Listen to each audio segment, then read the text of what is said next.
Hi, welcome to my channel one more time. My name is Adora and I discuss life in the UK. Okay, if you are just coming across this face for the first time, thank you very much for stopping by, and hopefully before you get to the end of this video, you will have a reason to subscribe.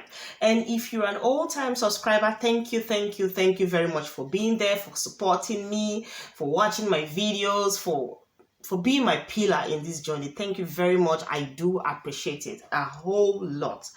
Okay, today, like I said, I discuss life in the UK, and I'll be discussing a very important topic that a lot of people have actually voiced out in interest. They want it so much, but they don't know how exactly to go about it, and that's getting the UK visa for visit tourism. So because in this particular video, the point I want to make here is just how to avoid those reasons for your visa refusals, for your UK visa refusals. Now, it will interest you to know that a lot of people think they can't get the UK visa because they don't have money, because they feel there's no money in their account, they're not rich and all that. They think it's just basically tied to the financial aspect. But I am here to prove you a little bit wrong. It's not all about money. Yes, I said it's not all about money. It's not as if money is not important in the picture, but it's not basically because you do not have money. Now, I've seen a whole lot of people who are well-to-do. When I mean well-to-do, they are comfortable back home, back there in Nigeria, back in Africa. They have the money, but whenever they go to the embassy, to the UK embassy, to apply for the UK visa, they are rejected, they are refused. And one would ask, but why? He's well-to-do, he's comfortable, he has the money, so why is he not given? So like I said, it's not really about your financial capability, not really 100%, but it's about how to avoid certain pitfalls when it comes to this particular journey. Now, if you intend to know what I mean by these pitfalls and how to avoid them, stay right back and I'll be with you.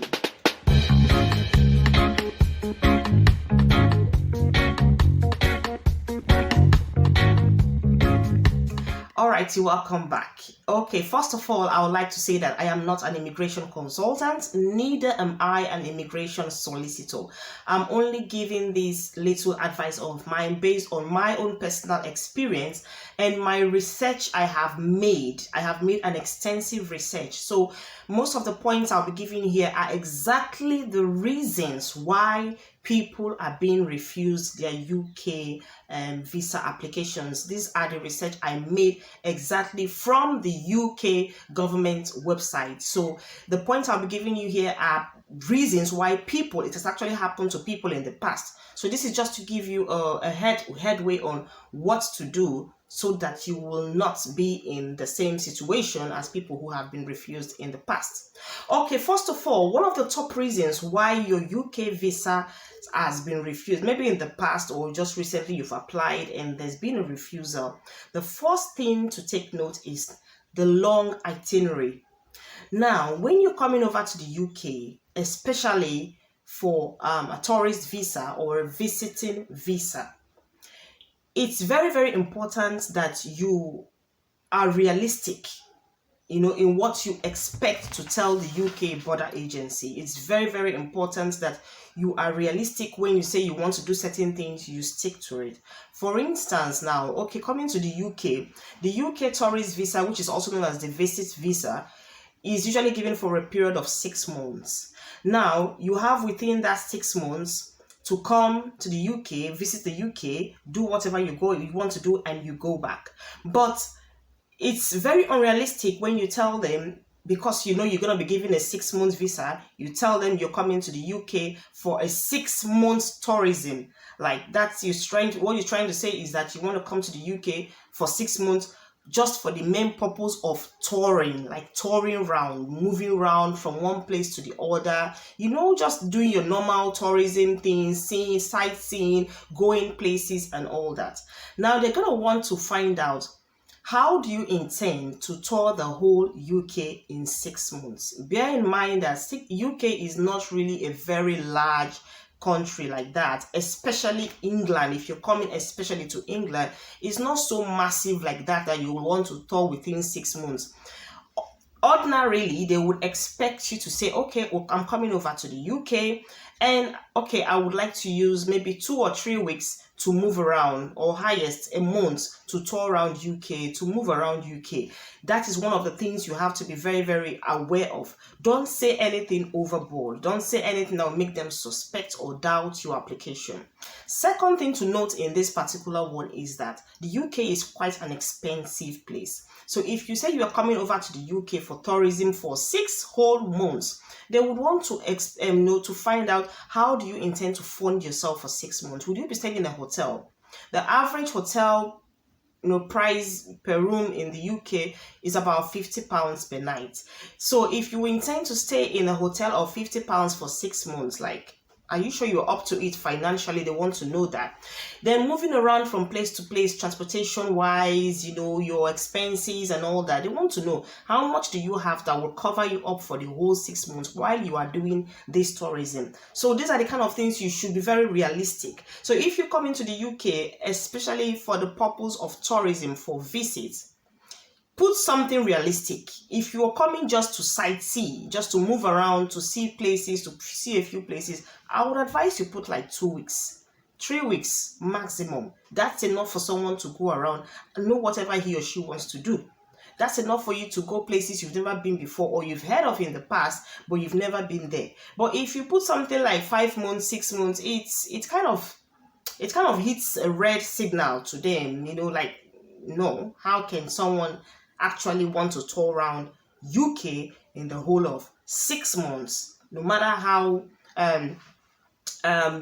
little UK is, they expect that it's not realistic. So try as much as possible to say something convincing that also sounds right. Secondly, another reason why a lot of people are refused the UK visit visa is because of their unclear itinerary. Now, if you're going to apply, or you're filling your form at the UK embassy, they expect to know, okay, if you're going to the UK for your tourism, or to visit someone, what exactly are you going to do while you are in the UK? What's the purpose of your visit? Are you going to visit someone? Are you going to visit a family friend? Are you going to visit just a friend? Are you going to visit your partner? Are you going to visit whoever it is you're going to be trying to visit, or you're going to visit? They expect to have a total low down, a real explanation, a detailed explanation as to what you intend to do in the UK. Now, if you're just going for tourism, like I said in the first place, they want to know the places you're going to visit. They want to know the places you want to see. They want places you want to go, your sightseeing, you want to go for your adventures. They want all that. They want a detailed explanation. Don't just say, I'm going to the UK just for sightseeing. In the first place, even before you come to the UK, it will be very, very wise and advisable if you can make a research on a few tourist sites, on a few places of adventure that you think, okay, this is the kind of place I would like to visit when I come to the UK. Note all these places down and look at exactly how you think you can afford to be there. Are there places you can go to? Are there places you can have the financial capability to visit and it will not affect you? Are there places that are in the UK? Is it within the UK? Is it in the southeast of the UK? Is it in the northeast of the UK? Where exactly is it, for Christ's sake? You have to know all these things even before you start filling that form. You have to be very, very, very sure that you are doing the right thing, so that if, for instance, they go through your form and they're like, okay, this person actually has an idea of where he or she wants to visit, even though he has not been there before, or she has not been there before, but she has an idea of what she wants to see when she comes to the UK. So try as much as possible to give a very wide explanation. Don't just give points. Don't just say, I want to visit the UK for tourism, or I want to visit the UK to see a friend. You leave it there. Explain. Expatiate it a little bit. I want to see a friend. Or you say, I have been friends with this person for quite a while now. We have not seen in so and so years, and we've been talking maybe through Facebook or through social media or whatever, and the person has actually said I should come over, or I miss my friend. Talk to them as if you are talking to them in person, like you're trying to convince somebody to do something for you. So that's what I mean by unclear itinerary, the anti-itinerary. They need to know exactly what you are coming into their country to do. The third one is your lack of travel history. Now, this point is one very important point that a lot of people actually are lacking in, and that's one of the reasons why they are actually refused. Now when I mean lack of travel history, the UK is a place where, that believes that if you have not traveled to any country that requires a visa in the past, they believe that when you come here with your passport plain, just like a brand new virgin passport that has not had any country's visa stamp on it in the past, they believe you are coming to stay. They believe you want to just come in here and run away or just remain and you won't go back. So they want to be convinced that you will go back home. So for them, mere seeing the travel stamps of other countries you have been to in the past and you went back to your country gives them the conviction. It gives them the encouragement. It makes them believe that, okay, even if I grant this person a visa to the UK, he's going to go back. He's not going to want to stay. So you have to be able to build up your travel history. I know sometimes this could be very, very hard, especially when it's like you are actually you're eager to travel. You might want to ask, okay, so which other country should I go to first? But I will suggest you look for a country that is easier to get their visa. Travel there for like a week or two just to have that stamp on your passport that you have been out of your country before you apply for the UK visa, because that is one of the reasons why the UK embassy usually rejects a lot of people their tourism visa. What reason is your lack of sufficient supporting documents? Now, when you are applying for your tourism visa or your visit visa to the UK, there are some particular requirements they ask for, and they just assume or they want to believe that if you can give them what they require, that's it. I usually tell people that it was before in the past, like I remember many years back when I was struggling to get a visa just to travel to any country. I was just so desperate to leave, but I was going through this process the wrong way. I was always meeting people who claimed they were agents and they would take a lot of money from me and they would not do anything about it. And that's it. They just scammed me off the money. So it came to a point I had to like put myself in order and say, come, enough of the wasting of money. Let's see if we can sit down and get this together. Sometimes this visa thing, if you look at it very well, it's something you can do on your own. If you go through the requirements, see what they are actually asking or requiring of you, put your documents together. It's something you can apply on your own and you'll be given the visa. You do not necessarily need to go through any agent or any official who claims you should bring money for them to give you a visa. In most cases, it's fraud. So in this particular one, the lack of sufficient travel documents to back up your application is one of the reasons why a lot of people fail. Now, I'm going to classify this into two. Supporting documents. For instance, if you work for a particular company, it would be very wise if you could get a letter of leave approval from your boss, from your management. The letter will just state that, okay, you are traveling to the UK for your leave. Maybe you're given a 2 or 3 weeks leave and you want to spend that 2 or 3 weeks in the UK. That will give the UK embassy the belief that you have something to return back to return home to when your visit, when your holiday in the UK is over. And that makes your application seem a bit more genuine, because they will take you really serious, thinking that, okay, this one has a job to go back to. Now, if you are not working, if you don't do the 9 to 5 regular jobs, but you have a business, make sure your business is registered, officially registered. I think it's the CAC or so. They register, like for instance in Nigeria, I think it's the CAC.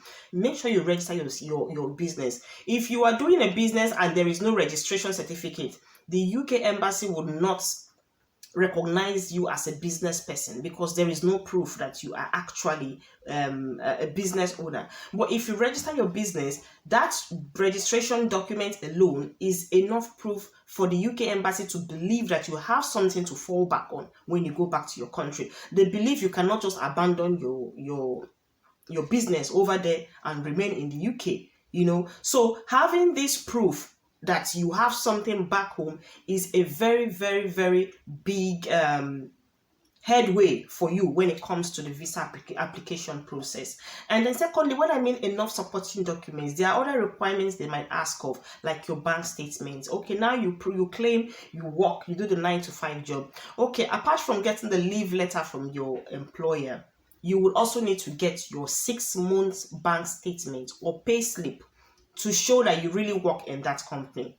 And these are to make you look genuine, that you're not a fraudster. You're not just getting any documents from anybody. So once you get your leave letter, your bank statement, or your pay slip, and all this must be in original forms, not photocopies, you are good to go. So also relates to those that are into business. Once you get your letter of a registration certificate and your bank statement of 6 months, you are very, very much good to go. It means you have a genuine means of income back there, and you are not coming to be a nuisance or a liability to the UK government. Also, if you are an employee, or for instance, you are a business person, you must be able to show proof that your salary is being deposited in your bank. The UK government wants to see proof of your salary being paid in your bank account.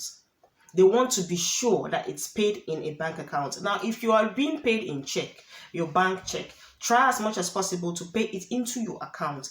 And then any money that comes into your account at any given time, when you're filling the form, you will have to at least explain where the money is coming from, especially if it's a bulk amount of money. That's if the money is too much, if the money is large, you should be able to explain where the money is coming from. If you have just sold your property, you should be able to explain it that, oh, this money is coming from the sales I made from the property I just sold. If you have just done a business by the side that is not inclusive of the job you do, the 9 to 5 you do, you should be able to explain that this is exactly where this money is coming from. I did a business by the side and this is what I have been paid. I know exactly all these questions they ask. It can be very daunting. It can be very, very stressful trying to answer to all this, because sometimes you will feel like, why are they asking all these questions? Is it not like invading my privacy?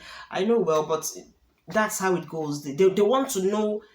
They want to know what everything about you, relating your application. They just want to be sure that they're opening their border for someone who is genuine. They don't also want anyhow, anybody to just walk in. They want to be sure that they can actually vouch for this person when the person comes to their country. And how do they vouch for you?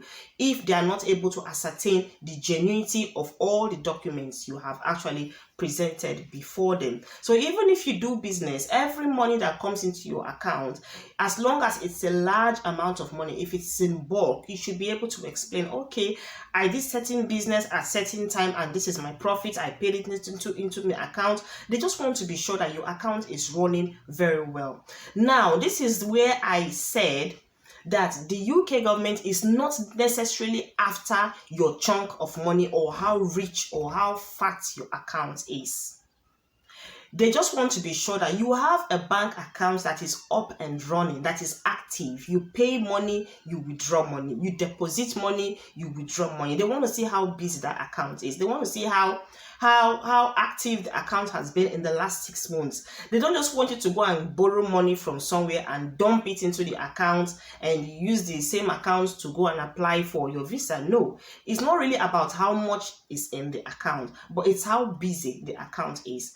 And mind you, if you just go and get money from nowhere and dump it into your account without a reasonable explanation as to where the money came from, they would believe you just loaned it for that particular purpose of getting the visa. They will believe you just went to borrow the money, you dump it into your account, and then when you get your visa, you will remove it back. So you have to be very, very careful when it comes to this financial aspect of your supporting documents for the UK visa. And also, if, for instance, you're coming to the UK on a tourist visa, or also known as the visit visa, and you claim in your application form that you are coming to visit a friend or a family member, it's important that the person you are coming to visit also gives you some supporting documents to back up your application. Now, I have heard cases where people just fill their own application forms from back home and they submit the application forms, and they say they're going to visit a particular person. Now, when you don't have a supporting document from the person you're going to visit, what is the assurance you're actually going to visit that person? You know, like the UK government wants to know. If you say you're going to visit Mrs. F, for instance, Mrs. F has to bring some supporting documents to back up, to show that, okay, I know this person is coming over to see me, and I'm ready to host this person. But in the absence of your sponsor's supporting documents, then there is a very, very big problem. The only way you can avoid this sponsorship problem is if you claim you are coming to the UK for tourism, and you intend to stay in the hotel. And then that is where you will have to get a proof to show that you have actually booked your hotel, and then this is where you're going to stay in the course of your visit in the UK. So by so doing, if you have you will have to have booked down your hotel, and then you get proof that you've booked down a hotel. The proof will be like the hotel receipt that must have been emailed to you. This is what you will attach as your supporting document to back up your claim that you already have made arrangements for accommodation when you get to the UK. So with these few points of mine, I hope I have been able to explain a little bit why a lot of people have been having certain setbacks when it comes to the UK visa process and how to avoid them. Thank you very much for watching my channel, and I do hope if you have any question pertaining this, just leave it in the comment section and I'll try as much as possible to answer what I can. Thank you very much, and God bless you. Bye.